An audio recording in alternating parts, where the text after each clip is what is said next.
CS7 news channel के नए bulletin में आप सभी दर्शकों का स्वागत है। मैं हूं मोहित कल्याणी और आइए नजर डालते हैं अब तक की बड़ी खास खबर। मुजफ्फरनगर समाजवादी पार्टी कार्यालय पर इंडिया गठबंधन के नवनिर्वाचित सांसद हरेंद्र मलिक ने महावीर चौक स्थित समाजवादी पार्टी कार्यालय पर पहुंचकर की प्रेस कॉन्फ्रेंस। उन्होंने पार्टी के कार्यकर्ताओं और पदाधिकारियों का आभार व्यक्त किया तो वहीं लोकसभा क्षेत्र की जनता का भी जताया आभार। इस दौरान समाजवादी पार्टी के कार्यकर्ताओं और पदाधिकारियों ने नवनिर्वाचित सांसद को फूल माला पहनाकर किया सम्मान। नवनिर्वाचित सांसद हरेंद्र मलिक ने मीडिया से बात करते हुए कहा है कि वह सभी के सांसद है और कोई किसी भी दल का कार्यकर्ता हो सभी के काम करूंगा। इसी के साथ उन्होंने हरिद्वार मार्ग पर पड़ने वाले छपार टोल प्लाजा को हटवाने की बात कही। उन्होंने कहा है कि भारतीय जनता पार्टी की सरकार यह टोल टैक्स के तौर पर अवैध वसूली कर रही है। आरोप लगाया कि हरिद्वार में सभी की आस्था है और हरिद्वार की आस्था को लेकर अस्थियां विसर्जन करने के लिए अक्सर लोग आते जाते हैं। उनसे भी सरकार छपार टोल पर जबरन टैक्स वसूल रही है, जिसको हटाए जाने को लेकर मेरी ओर से यह कार्य प्राथमिकता के तौर पर किया जाएगा। ब्यूरो रिपोर्ट CS7 न्यूज जनपद मुजफ्फर।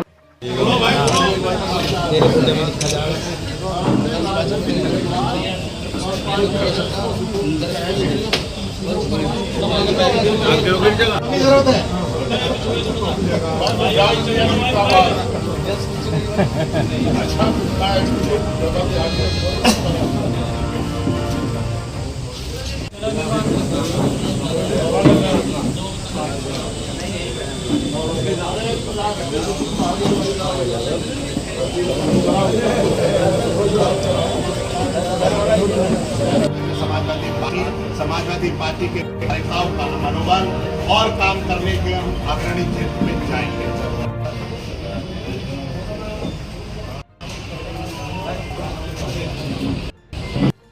आने वाले समय में मैं भरोसा दिलाना चाहता हूं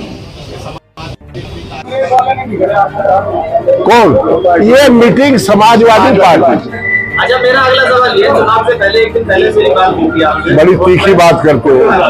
आपने ये कहा था कि चुनाव की जांच संपत्ति की भी जांच होगी और भी कई बातें आपने कही, तो वो कब शुरू होगा? ऐसा है, देखिए मेरी बात सुनो। अब कुछ बातें होती है तो व्यक्ति, हम लोग राजनीतिक लोग, हमारे हाथ में अपना व्यक्तिगत जीवन तो है, राजनीतिक जीवन हमारी पार्टी की नीति, पार्टी के साथी और राष्ट्रीय अध्यक्ष ही हमारे तय करते हैं। जहां तक संपत्ति की जांचों की बात है, अवैध संपत्ति जिसकी आप चाहो, मुजफ्फरनगर के नागरिक, जागरूक नागरिक होने के नाते आप मुझे दो, मैं उसकी जांच कराऊंगा। मैं खुद अब अगर किसी की भी दे दो उसी करवा देंगे। आपके पास भी जानकारी है किसी के पास जो है अटूट संपत्ति है या वैसे? यार एक बात बताओ, आप घास मंडी में सोने का भाव पूछ रहे, मैं गांव का आदमी, मुझे बोला मुझे कुछ बताओ, मुझे पता गया इन बातों का। आप बता दो जिसकी अच्छा बात सुनो, जिसकी आप कहोगे उसकी जांच करवा देंगे। हाँ, मेरी बात सुनो। आज भी ये कह रहे हैं कि भले ही MP साहब जीत गए लेकिन हम हरेंद्र मलिक से डरने वाले नहीं हैं। क्या आप उन्हें डरा रहे हैं क्या? मैं आज लोग कभी कोई डरा नहीं, और ना मेरा वो काम है डराने का, ना मैं माफिया, ना गुंडा, ना बवाली।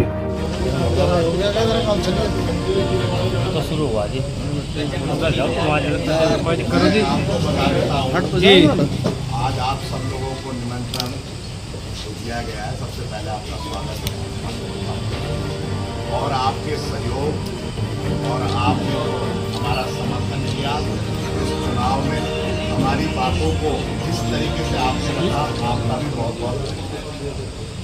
और आज हमने जो ये प्रेस बुलाई है, मुजफ्फरनगर के सम्मानित मतदाताओं का जो आशीर्वाद हमारे प्रत्याशी आदरणीय हरेंद्र मलिक जो समर्थन, अपार समर्थन और प्यार मिला है, पूरे मुजफ्फरनगर के मतदाताओं को बहुत बहुत समाजवादी पार्टी की तरफ से धन्यवाद अदा, पूरी पार्टी की तरफ से सबका आभार।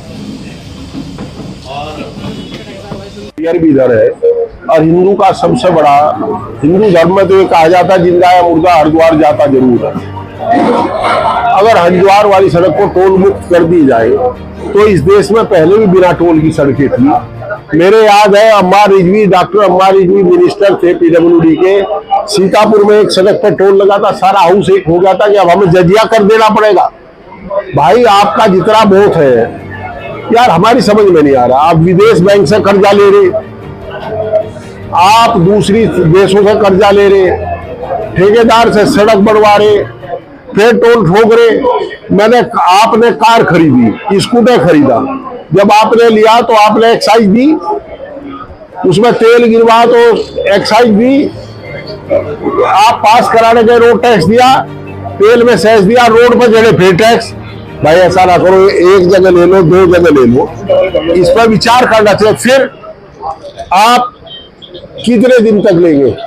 सुप्रीम कोर्ट के ऑनरेबल जस्टिस गुड़गांव जाते थे, उन्होंने गुड़गांव और दिल्ली के टोल को देखा, सर्वे कराया तो पता लगा कई सौ गुना कलेक्शन कर चुके और खत्म हो गया। भाई यहाँ भी तो कोई सीमा तय कर दो यार। पहले जब टोल शुरू हुआ था तो ये था कि भाई जब ये पूरा हो जाएगा पैसा इसे खत्म कर देंगे। अब ये परमानेंट बिजनेस बन गया।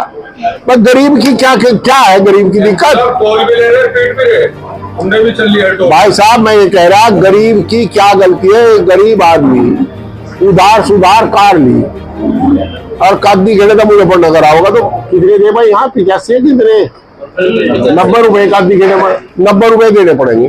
8 किलोमीटर आने के 90 रुपए। आपने धन्यवाद अदा करने के लिए क्या कहेंगे? मुजफ्फरनगर के सम्मानित मतदाताओं को जिन्होंने शांतिपूर्वक चुनाव में भाग लिया, चाहे किसी दल को वोट दिया हो, उन सबका हृदय की गहराई से आभार, उन्हें नमन। और जिनका आशीर्वाद मिला है उन्हें आश्वस्त करना चाहूँगा कि मैं उनके विश्वास पर खरा उतरने का प्रयास करूँ। और जो हमारे से दूसरे दलों को जिन्होंने वोट दिया उन्हें भी आश्वस्त करना चाहूँगा कि हम व्यक्तिगत रंजिश कोई नुकसान किसी को पहुंचाने वाले नहीं है। अगर हमारे लाख कभी कोई काम होगा तो उसमें भी उनके साथ करेंगे। एमपी साहब एक सिंडिकेट के बारे में बात बताइए, आपने उद्योगपतियों में क्या है वो? मुझे जानकारी नहीं है, मैं तो ये जनरल बात कही, तोड़ मरोड़ के पेश करते हैं। मैंने ये कहा था कि देखिए यहाँ उद्योग, मुजफ्फरनगर में उद्योग है, उद्योगों को जिंदा रखने के लिए समानता का आधार बनाना पड़ेगा। या तो जीएसटी सब दे या तो जीएसटी कोई ना दे। ये नहीं है कि एक उद्योग तो जीएसटी दे नहीं रहा, एक दे रहा, 18% का कम्पीट कैसे कर पाएगा वो उद्योग बंद हो जाएगा। हमारा कहने का आशय यही है, केवल मैं किसी के व्यक्तिगत खिलाफ नहीं हूँ। मेरा तो यही अनुरोध है कि जिला प्रशासन सख्ती से इसे देखे कि जो थोड़ी बहुत छूट देनी सबको दे दे। अच्छा ठीक है साहब, उसको स्पेशल छूट मिल रही है जी? और जब ही तो पीड़ा हो रही भाई। अच्छा, ये जो हरिद्वार वाले रोड से आपने टोल हटवाने की बात कही, क्या है भाई? मुझे ये अपेक्षा है कि देखिए जब वो धर्मवादी सरकार है, मेरा ये है धार्मिक मामला है। हाँ, एक आदमी अपने माता पिता के फूल लेकर के गया और उसे जजिया कर देना पड़ा। ये जजिया करी तो है, तो ये अच्छा लगेगा क्या? अच्छा, मुझे अस्थि कलश हाथ में है और टोल की बात है तो कोई बात है? आप अस्थि कलश पर भी टोल लेंगे? चलिए, अगर आम नागरिक को आपने जो गंगा स्नान के लिए जाते हैं या जो अस्थि कलश लेके जाते हैं उन्हें ही छूट कर दीजिए। एमपी साहब, एक गांव में आपके भी टोल है जगह में, तो शुरुआत क्या आप वहां से करेंगे? नहीं, मेरा मारपीट झगड़ा होता ऐसा है, मैं कानून अपने हाथ में लेता नहीं भाई। अच्छा, मेरा तो बड़ा साफ मानना, हम तो जो नियम है उनका पालन कराने का प्रयास करेंगे और जो मांग करेंगे हम ये जानते हैं फिजिकली कुछ करने से कुछ नहीं होता।